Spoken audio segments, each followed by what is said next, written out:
ನಮಸ್ಕಾರ, ನ್ಯೂಸ್ ಬ್ಲಾಸ್ಟ್ಗೆ ಸ್ವಾಗತ. ನಾನು ಅಂಕಿತಾ ಚೈನ್. ಈಗ ಈ ಕ್ಷಣದ ಹೆಡ್ಲೈನ್ಸ್. ಇಂದು ಆರೋಪಿ ದರ್ಶನ್ ಬಳ್ಳಾರಿ ಭವಿಷ್ಯ ನಿರ್ಧಾರ. 57ನೇ ಸಿಸಿಎಚ್ ಕೋರ್ಟ್ನಲ್ಲಿ ಅರ್ಜಿ ವಿಚಾರಣೆ. ದಾಸನ ಪರ ವಕೀಲರಿಂದ ಆಕ್ಷೇಪಣೆ ಸಲ್ಲಿಸಲು ಸಿದ್ಧತೆ.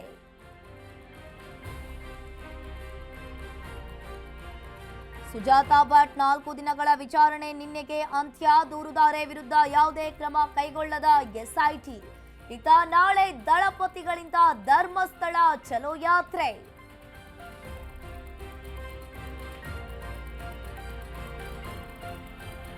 ಬಿಬಿಎಂಪಿಯಿಂದ ಭ್ರಷ್ಟರ ರಕ್ಷಣೆ ಆಗ್ತಾ ಇದೆಯಾ ಎಂಬ ಶಂಕೆ. ಪಾಲಿಕೆಯಿಂದ 9736 ಸ್ವತ್ತುಗಳಿಗೆ ಅಕ್ರಮ ಏಕಾತ ಹಂಚಿಕೆ.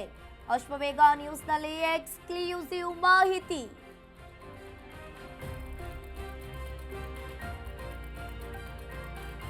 ತಾವರೆ ಹೂ ಆಸೆಗೆ 9,000 ಕಳೆದುಕೊಂಡ ಮಹಿಳೆ. ಸೈಬರ್ ಕ್ರೈಂಗೆ ಸೇರ್ಪಡೆಯಾಯಿತು ಮತ್ತೊಂದು ಫ್ರಾಡ್.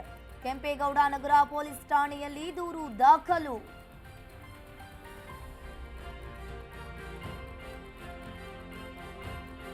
ಕರಾವಳಿ ಮಲೆನಾಡಿನ ಜಿಲ್ಲೆಗಳಲ್ಲಿ ಮಳೆ ಅಬ್ಬರ. ಮುಂಜಾಗೃತಾ ಕ್ರಮವಾಗಿ ಶಾಲಾ ಕಾಲೇಜುಗಳಿಗೆ ರಜೆ. ಇತ್ತ ಅಪಾಯದ ಮಟ್ಟ ಮೀರಿ ಹರಿತಾ ಇರುವ ಯಮುನಾ ನದಿ.